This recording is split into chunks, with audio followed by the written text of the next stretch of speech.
drinks that are part of youth culture. These energy drinks can contain more caffeine than 2 shots of espresso.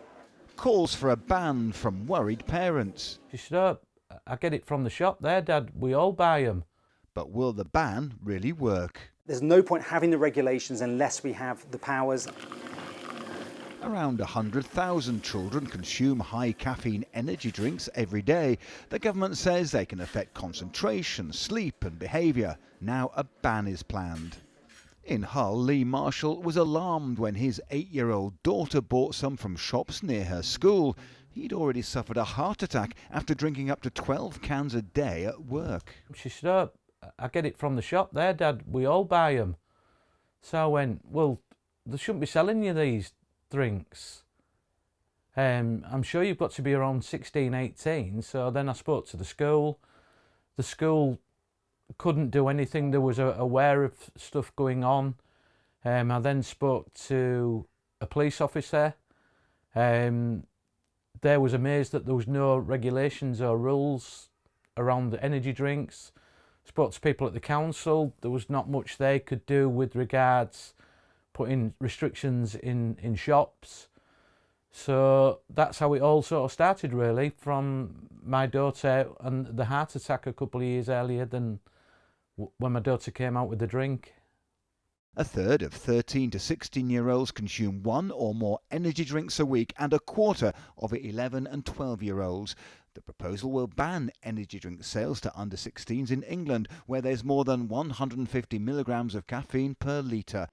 Just 1 can of these energy drinks can have more caffeine than 2 shots of espresso.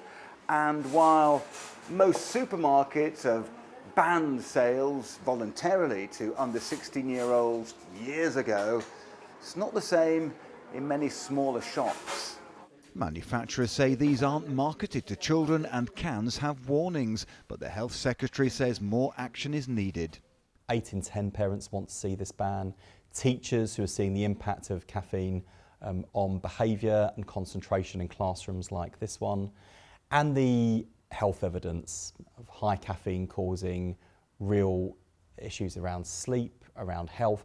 And backing soon came from doctors who fear the impacts on children. They can increase the heart rate, the blood pressure, they can make you feel like you're not tired even though you've had only 4 hours sleep. Specifically in children, they have developing brains, they also have smaller bodies than adults, and so they can be more sensitive to these effects. But from the sector that sells these drinks tonight, doubts are being raised.